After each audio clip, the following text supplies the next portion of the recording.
अगर ये वीडियो आपको पसंद आया है तो लाइक करना और शेयर करना मत भूलें। सब्सक्राइब करें गुड स्टार के यूट्यूब चैनल और फेसबुक पेज को। ऐसे ही लेटेस्ट वीडियो पाने के लिए बेल आइकन पर क्लिक करना मत भूलें। ભક્તિમાં ક્યારેય દંભ ન હાલે, પણ આ તો કોઈ માથે સદગુરુ હોય ને તો મને તમને શીખવાડે. એ હંસલા મેલીને સંતો બગલા કોણ સેવશે? એ બગલા ઉપર ધોળાને મનના મેલા, બગલા ઉપર ધોળાને મનના મેલા. મારા गुरुजी ने पूछो रुड़ा ज्ञान तो बतावे. भगवाने अरे बगलानो वध कर्यो छे शा माटे? तो के भक्ति स्वरूपा यमुना अने भक्तिमां क्यारेय दंभ न हाले. भक्ति क्यारेय दंभ वाળી करशो नहीं.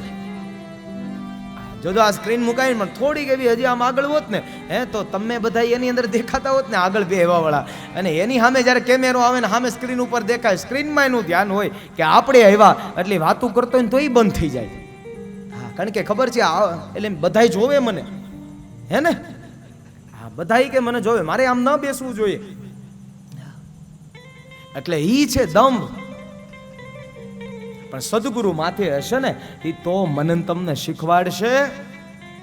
હા, જોજો સદગુરુ માથે હશે તો મને તમને શીખવાડશે કે આમાં હંસલો કોણ છે ને બગલો કોણ છે.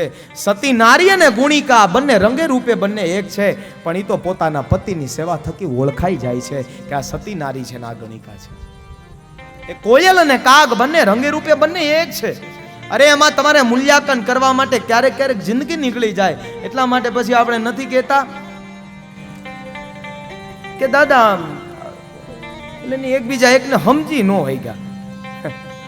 ઘણી વાર અરે ક્યારેક ક્યારેક તો 50-50 વર્ષે 40-40 વર્ષ લગ્ન ના થઈ ગયા હોય, એ પછી એમ કહેતા હોય કે હજી તું મને ન સમજાણી. ઓલા કે એટલે તમે મને ન સમજાણા. હા, 45-45 વર્ષ 50-50 વર્ષ પછી કહેતા હોય હા કે તમે મને નો સમજાણ, પેલે કે તું મને નો સમજાણી. આમ તો જો પણ એ બહારના રૂપની અંદર જ્યારે આસક્તિ થઈ હોય એટલા માટે ક્યારેક ક્યારેક આવું જ હોય છે. અને ત્યારબાદ પરમાત્માએ અઘાસુરનો પણ વધ કર્યો. અધ એટલે પાપ છે. જ્યારે ભગવાને અઘાસુરનો વધ કર્યો અને ત્યારે અઘાસુરના પ્રાણ છે બ્રહ્મરંધ્રથી ગયા છે. હવે આરે કાયામાં 9 નગરી અને ગણો તો 10 થાય. હવે આ કઈ? તો કે આ 9 નગરી તો આમાં છે જે મને તમને ખબર છે, પણ એ 9 નગરી તો છે, પણ એમાંય પાછી મહાપુરુષોએ 10મી નગરી બતાવી છે. એ કઈ? તો કે 10મી નગરી છે આ બ્રહ્મરંધ્ર. અને આ બ્રહ્મરંધ્રમાંથી અઘાસુરના પ્રાણ ગયા એટલે એને પણ મુક્તિની ગતિ મળી છે. અને ત્યારબાદ અરે એક વાર તો ભગવાને એટલે બધાય ગોવાળીઓને ભેગા કરીને કીધું કે કાલે આપણે વનભોજન કરવા માટે જવાનું છે, તો બધાય કંઈક ને કંઈક એ બધી પોતપોતાની માવડીઓને કહેતા આવજો કંઈક મિષ્ટાન બનાવીને આવે. એટલે બધાયને કીધું ને બધાય પોતપોતાની રીતના બધાય મિષ્ટાન લઈને આવ્યા. પણ એની પહેલા જ્યારે કીધું ને ત્યારે એમાંથી એક ગોવાળીઓ અરે એટલે એક ગોવાળીઓ જેનું નામ છે મધુમંગલ. અને મધુમંગલ એટલે શાંડિલ્ય ઋષિનું સંતાન, પૂર્ણિમાસીનું સંતાન એટલે મધુમંગલ. એટલે મધુમંગલને કીધું મધુમંગલ આવતીકાલે અરે આપણે સૌ લોકોએ વનભોજન કરવાનું છે, એટલા માટે તું પણ કંઈક લેતો આવજો ઓ મધુમંગલ. અરે હા નાથ, હું પણ લેતો આવીશ. એટલું કહીને મધુમંગલ ઘેરે તો ગયો છે, પણ આ દુનિયાની અંદર જેને જેને ગરીબાઈ આંબી ગઈ છે ને એટલે અરે એવા વ્યક્તિઓને ખબર હોય છે. અરે આ દુનિયાની અંદર અરે આમ તો ઘણા બધા મહાપુરુષોને આપણી કહેવત પણ ઘણી બધી રહી છે. કેટલું યાદ રાખજો કે કદાચ સુખી માણસ હોય ને, સુખી અને એવા વ્યક્તિને બધી બાજુથી શ્રીમંત દેખાતો માણા, અને કદાચ શ્રીમંત વ્યક્તિનું તમે કદાચ એ માન સન્માન ન જાળવી રાખો અથવા તમે એમની સાથે દુશ્મનાવટ કરો તો એ તો કદાચ એ તમને કદાચ ભગવાને માફ કરી દે. પણ કોઈ ગરીબ વ્યક્તિને જો એટલે વાક વિનાનું પણ જો એમની સાથે જો લડવામાં આવશે આ તો તમે એટલું યાદ રાખજો કે એનો બદલો એની પાસે ભગવાન સિવાય બીજો કોઈ આરો નહીં હોય. એ તો તરત જ ભગવાનને કહેશે, અને ભગવાનને કહેશે તો ઘણું બધું અઘરું થઈ જશે. ભગવાનને કહેશે તો હા. એટલા માટે ક્યારેય કોઈ ગરીબને ક્યારેય ન સતાવશો. અરે આ દુનિયાની અંદર ઘણા બધા વ્યક્તિઓ પણ એવા છે, ઘણા દુખિયા એવા હશે જેણે સપને સુખને જોયા નથી, ઘણા સુખિયા એવા હશે જેણે સપને દુઃખને જોયા નથી.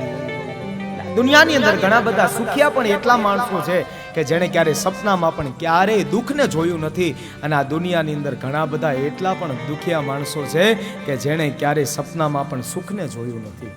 જો ભગવાને સુખ આપ્યું હોય ને તો એને અરે આપણી લાયકાત માની સહજ રીતના એને સ્વીકારી લેજો.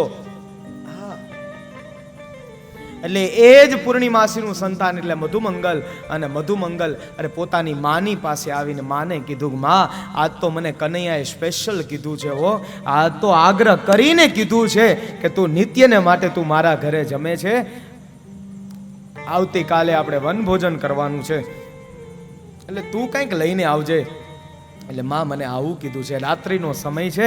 મધુમંગલ પોતાની માં પૂર્ણિમાસીને વાત કરી રહ્યો છે, અને ત્યારે પૂર્ણિમાસીના આંખમાંથી આંસુ પડી રહ્યા છે. હે નાથ,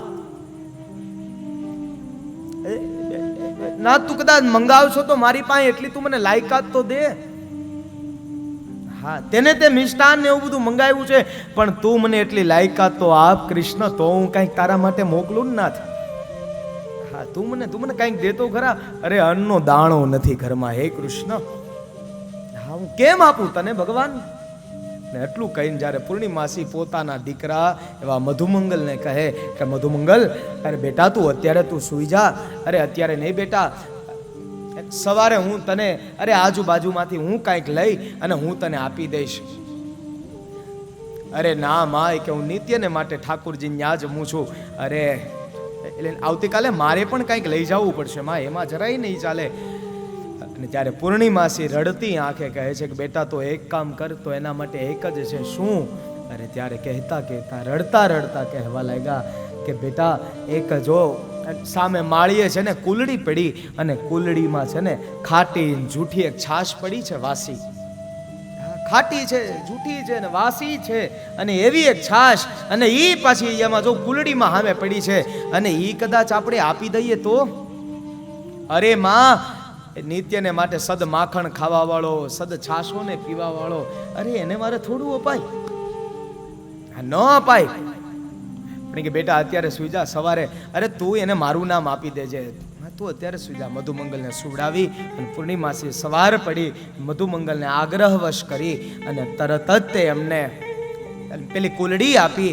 અખિલ બ્રહ્માંડના નાથની પાસે જ્યારે મધુમંગલ જાય, અને જ્યારે મધુમંગલે નક્કી કર્યું કે ભલે હું લઈને તો આવ્યો, આ કુલડી લઈને તો જાઉં છું, પણ મારા નાથને હું આ જૂઠી ખાટીને વાસ અરે છાશ નહીં આપી. એ તો સદ છાશોને પીવા વાળો, એ તો સદ માખણોને ખાવા વાળો, આને થોડી મારી જૂઠીને વાસી છાશ દેવાય? એટલે ભગવાનની માટે ભાવનાના શ્રીમંત બનજો. અને ક્યારેક ક્યારેક ભાવનાઓ અરે મારી તમારી અરે ખોરી દાળિયા જેવી થઈ ગઈ છે. આ તો ભાવનાના શ્રીમંત બનજો. અને એ યમુનાનો કિનારો છે, અને મધુમંગલ એક વૃક્ષના થડની પાછળ જ્યાં છુપાઈ ગયો, અને ત્યારે પોતાનું પીળું પિતાંબર ભગવાને બધાય ગોવાળિયાને બેહાડ્યા. એટલે એમાંથી મધુમંગલ દેખાતો નથી. જોર જોરથી સાદ કર્યો, હે મધુમંગલ, ઓ મધુમંગલ કહા હો, અરે ઓ મધુમંગલ કહા છુપ ગયા. ત્યારે એ પવનના વેગમાં લહેરાતું અરે એ પીળું પિતાંબર જ્યાં મધુમંગલનું જોયું, એટલે તરત જ પોતાની ત્યાં દ્રષ્ટિ ગઈ. અખિલ બ્રહ્માંડનો નાથ દોડ્યો છે આજ તો.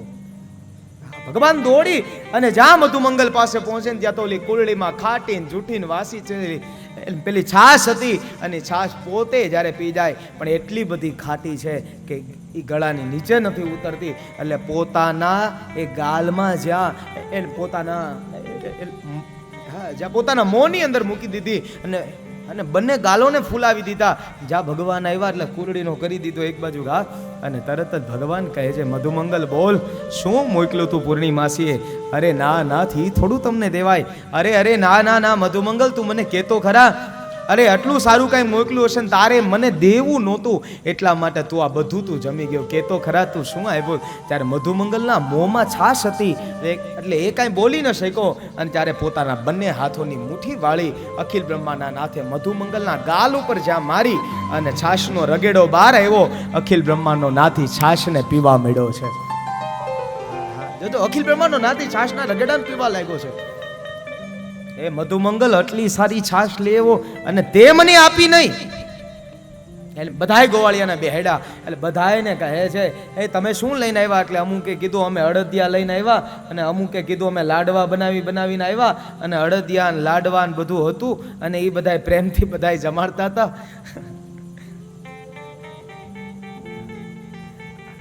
પણ બધાય ગોવાળિયાનો વારો આવી ગયો ને એટલે એમાં પછી આ બધાય ગોવાળિયોએ કહી દીધું કે ના તમે શું લઈને આવ્યા ઠાકોરજી, તમે શું લઈને આવ્યા? અને ત્યારે બાજુમાં કુલડી મૂકેલી હતી, કુલડીમાં દહીં હતું. એટલે બધાને કીધું એ બધાય ક્રમશઃ આવી જાઓ. એટલે બધાય આવ્યા ને બધાને અખિલ બ્રહ્માનો નાદ પીરસવા લાગ્યો છે. અને બધાના મુખમાં એક ગોવાળિયો બાકી રહી ગયો ને ત્યારે ગોવાળિયાએ કીધું ભગવાન આમ ન હાલે, તમારે મને દેવું જ પડે, હા તમારે મને આપવું જ પડે. અને ત્યારે ભગવાને કીધું કે હવે કુલડીમાં તો દહીં નથી, હવે હું શું કરું? અને ત્યારે ભગવાને એટલું કીધું કે એક કામ કર કે મારા આંગળામાં લાગેલું છે આ દહીંને તમે જમી લો. અને ત્યારે ગોવાળિયાના ભાઈ કેવા હશે, અખિલ બ્રહ્માંડના નાથનો હાથ લઈ, અખિલ બ્રહ્માંડના નાથનો હાથ લઈ અને પેલો ગોવાળિયો ભગવાનના આંગળીમાં લાગેલું દહીં અને ઈ જ્યારે દહીંને ચાખવા લાગ્યો ને અને ઈ દહીંને જમ્યા પછી ગોવાળિયાનો ભાવ હતો આજ દધી મીઠો મદન ગોપાલ એસો સ્વાદ કબહુ ન ચાખ્યો. અરે આ તો એવો દધીનો સ્વાદ હતો કે આવો સ્વાદ મેં મારા જીવનમાં ક્યારેય નથી ચાખ્યો. આવી બધી જે લીલા જોઈને કે ભગવાન છાશના રગેડા કોઈકના મુખમાંથી બહાર આવે અને એને પીવે, અરે કોઈકને પોતાના આંગળામાં લાગેલું દહીં અને ઈ ઓલો ગોવાળિયો આમ પકડી લે ને પછી એને આંગળાને એ બધા જમતા હોય. અરે આવા થોડા બ્રહ્મ હોય. બ્રહ્માજીને એમાં મોહ થયો. 1000 વાછડાઓને અને 1000 ગોવાળિયાઓને બંનેને લઈને ભગવાન એટલે એ બ્રહ્માજી જતા રહ્યા.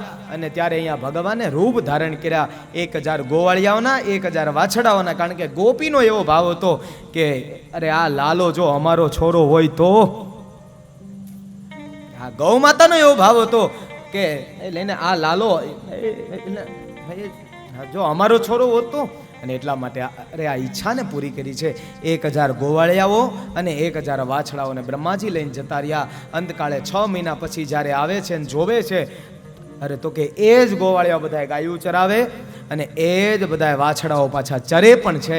એટલે ગોવાળિયાઓના રૂપ પણ ભગવાને ધારણ કરી લીધા અને એ બધા વાછડાઓના રૂપ પણ ભગવાને ધારણ કરી લીધા. અને ત્યારે બ્રહ્માજીને મોહ થયો અને ભગવાનને આવીને સ્તુતિ કરવા લાગ્યા, હે પરમાત્મા હું આપને જાણી ન શક્યો. નૌમીડ્યતે ભ્રવપુષે તડિદંબરાય ગુંજાવતં સપરિપી છલ સન્મુખાય વન્યસ્ત્રજે કવલવેત્ર વિષાણ વેણુ લક્ષ્મશ્રિયે મૃદુપદે પશુપાંગ જાય. અરે બ્રહ્માજી કેવા લાગ્યા, હે કૃષ્ણ હું આપને વંદન કરું છું કે ગોવાળના વેશમાં શું મધુર રીતે, અરે હું કંઈ જાણતો નથી પણ બસ હું આપના ચરણોમાં હું મારી જાતને ન્યોછાવર કરી દઉં છું. પરમાત્મા હું આમાં કંઈ જાણતો નથી. અને એ જ બ્રહ્માજી સ્તુતિ પ્રાર્થના કરતા કરતા કહે અને નિત્યને માટે મારી પણ ઠાકોરજી પાસે અરે આ જ શ્લોકની એક પ્રાર્થના હોય છે, તત્તેનું કંપા સુસમીક્ષમાણો પુંજાનયેવાત્મકૃતમ વિપાકમ. अगर ये वीडियो आपको पसंद आया है तो लाइक करना और शेयर करना मत भूलें। सब्सक्राइब करें गुड स्टार के यूट्यूब चैनल और फेसबुक पेज को। ऐसे ही लेटेस्ट वीडियो पाने के लिए बेल आइकन पर क्लिक करना मत भूलें।